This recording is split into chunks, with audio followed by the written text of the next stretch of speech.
Good afternoon to you. Earlier on today, apparently, a woman rang the BBC and said she heard that there was a hurricane on the way. Well, if you're watching, don't worry, there isn't. But having said that, actually, the weather will become very windy, but most of the strong winds, incidentally, will be down over Spain and across into France. Good afternoon. The worst storms for hundreds of years hit the south of England early this morning, killing a dozen people and bringing the whole southeast to a halt. Gales of over 100 miles an hour smashed buildings and caused millions of pounds worth of damage. Dozens of main roads have been blocked and a whole regional rail service cancelled. There was no warning. The weathermen were caught with their forecast down. The Home Secretary has called a crisis meeting of ministers. The worst storms for centuries have swept across southern England, killing at least 12 people and paralysing a quarter of the country. They came without warning in the early hours of the morning, winds that hit 110 miles an hour and then went off the gauge. The storms have done millions of pounds worth of damage, blacked out cities and towns, blocked hundreds of roads, wiped out a whole region's train services and brought chaos to Heathrow and Gatwick airports. Ships have capsized and run aground, buildings collapsed, and millions of people were prevented from getting to work. The Home Secretary, Douglas Hurd, has called a crisis meeting of government ministers this afternoon. The gales are heading north now, but dying down. They developed to hurricane strength over the Bay of Biscay before sweeping over southern England from the southwest. At Hastings, a hotel collapsed like a pack of cards, according to firemen, trapping guests in the rubble. In Windsor, a woman was killed by a falling chimney. At Banbury, a man died when his car was blown into the path of a lorry. And at Highcliffe in Dorset, 2 firemen were killed and 4 of them injured when a tree fell on their engine. The south was the worst hit, and our first report is from Bruce Parker in Southampton. Only now is the full damage caused by the ferocious storm becoming apparent, with virtually nowhere in the south of England remaining unscathed. All along the south coast, houses and blocks of flats have had their roofs torn away. It's a scale of devastation not experienced since the Second World War. Several people have been rescued by firemen, with buildings in danger of collapse. We had 2 people knocked on our door at 2 in the morning. We let them in and they were very frightened. And then about 3:30, the kitchen window went. And then about 15 minutes later, the roof caved in.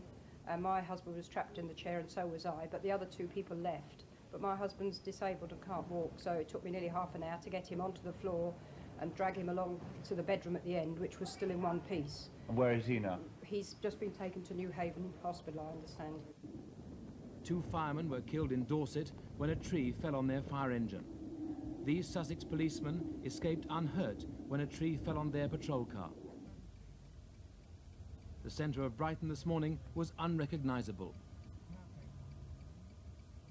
Coastguards on the Isle of Wight say they recorded winds of more than 110 miles an hour during last night's storm. The wind speeds then went higher even than their instruments could record. There's been widespread damage on the island, with the famous Shanklin Pier washed away completely. Power lines have been brought down. Thousands of homes are without electricity. The lack of power to transmitters has also meant that a large part of the south of England has no television pictures, either from the BBC or ITV. Scores of roads are still blocked by fallen trees, rail services virtually non-existent in the southern region. There's flooding too in many areas, adding to the distress of thousands of people in the south of England. In London and the southeast, it's thought at least 7 people have died in the gales. Many areas are without electricity and road, rail and air links are disrupted. British Rail's southern region is at a standstill, so is eastern region south of Peterborough, and there are no Midland region trains south of Rugby. The hurricane-force winds which lashed London in the early hours of the morning were the strongest ever recorded in the capital. Hundreds of trees were blown down in the city centre and the suburbs. One man and his dogs had a narrow escape when a tree crashed down on his car near Hyde Park. The West End also took a battering.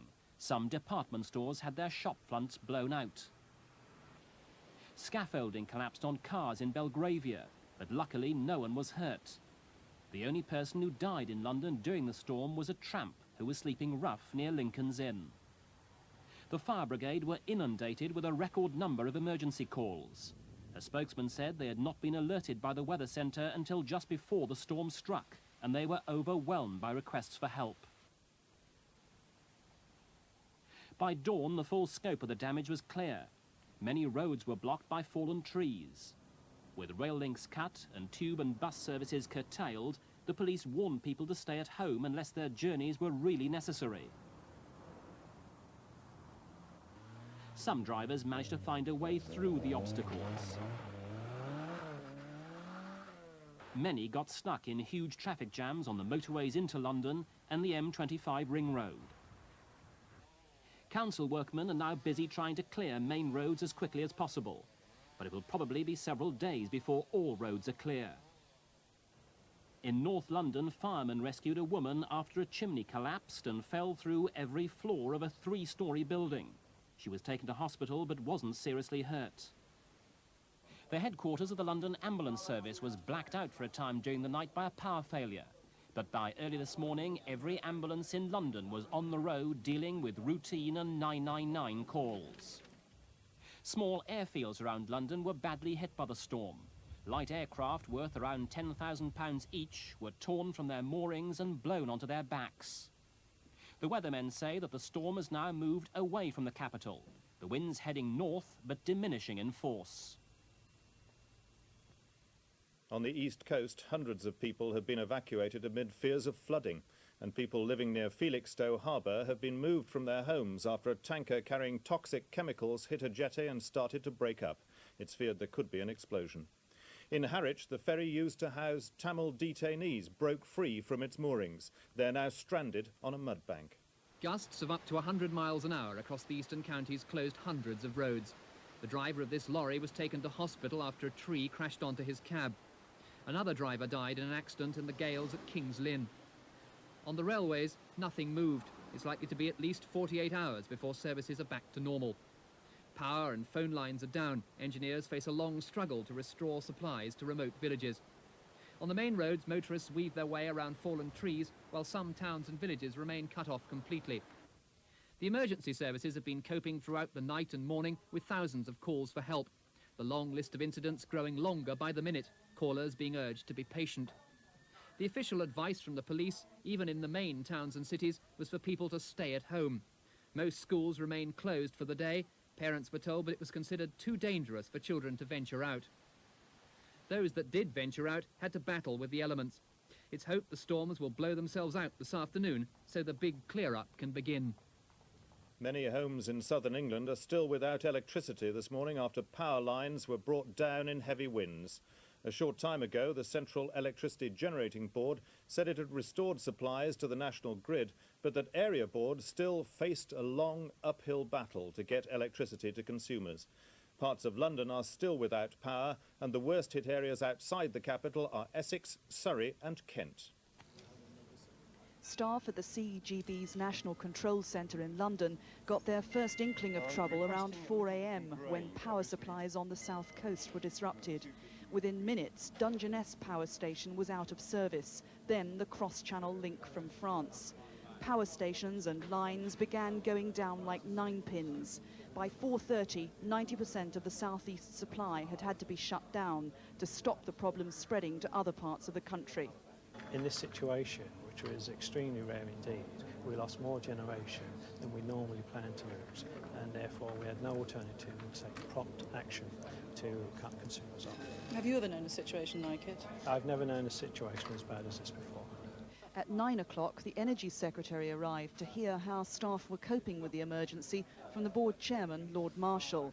Well, obviously they're coping with a very difficult situation. They've lost a tremendous amount of the transmission. Basically, the power stations are waiting to produce power, but the lines to take it to the customer have been damaged by the winds. They are, in fact, the highest winds ever recorded in London since records were kept. And so we don't know at the moment whether lines are down or whether they've just clashed, in which case they would automatically cut out. Helicopters are now up, but there are thousands of miles of cable to look at. But that works in hand. It's being treated as a matter of the utmost importance and highest emergency. And from the chairman himself, a grim warning on the dangers to the public. I would urge the public that if they see cable or any kind of wire on the ground, do not go near it. Don't touch it, don't go near it. It's possible it could be live, and if they touch it, it'll kill them. It took 6 hours before all power stations were back on stream, but the difficulties are far from over. The problem now is not with the CEGB, it's with the individual area electricity boards who have the responsibility of getting power to the customer. Given the widespread damage to power lines, some are predicting that particularly in rural areas, restoring supplies to every home could be a matter of days rather than hours. Even as the repairs and the mopping up get underway, people are asking, why weren't we warned? Didn't the weathermen know there was such a fierce storm on its way? Well, they did know, but they didn't think it would affect Britain. Here's Bill Giles with last night's closed-down weather summary. Well, that's what the situation was like earlier on this evening. It's associated with this quite deep low-pressure area, and a few days ago we thought it would be coming a little bit further west, bringing the strong winds right across the country. But now it looks as though most of those strong winds will stay away, although it's still going to be very breezy up through the Channel and on the eastern side of the country. Because the weathermen had discounted the storm, they weren't able to warn the emergency services. The London Fire Brigade said the first they knew was a warning at 3 o'clock of winds of 40 miles an hour, possibly gusting higher. The ambulance service said they had no warning at all. What went wrong?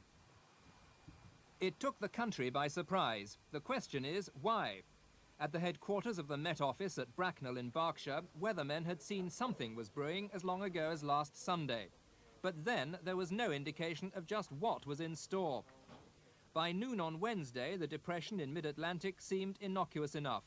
By 6 p.m. it had moved east, warm air from the Azores being forced upwards, creating the depression beneath it.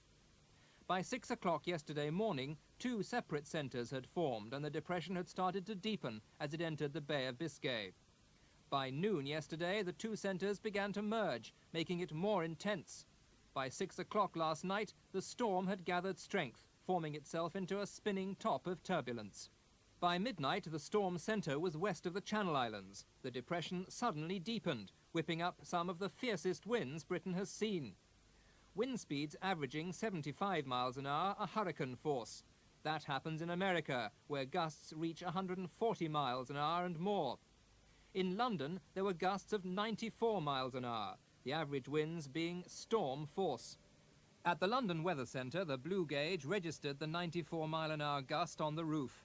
Another wind gauge on the British Telecom tower was blown away. The readings just gave up. Experts today said it's not the Met Office's fault. They didn't foresee it earlier. This type of depression is notoriously difficult to forecast accurately.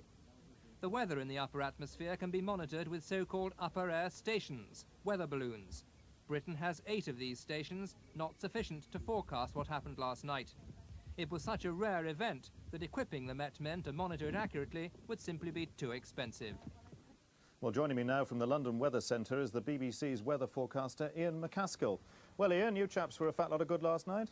Well, we have been forecasting high winds and gales relentlessly since Sunday. I admit, we weren't forecasting hurricane force winds, and that's what we got, and that's what we will get maybe once every 50 years, maybe once a lifetime. We haven't worked out the figures just yet. Well, yes, but your weather forecast at midnight last night talks about a rather windy, showery airflow, blustering bursts of showery rain. No kidding. I mean, if you can't forecast the worst storms for several centuries 3 hours before they happen, what are you doing? Well, we did forecast it rather more than 3 hours before it happened. Unfortunately, that was around midnight, a bit late to tell people. We told everybody we could think of. Well, I was talking to the ambulance centre this morning and they didn't get any warning at all. We didn't tell the ambulance people. They didn't ask us to. Well, yes, all right. But how bad was it, Ian, in relation to what's gone on in the past? I mean, was this really a sort of record-breaking storm?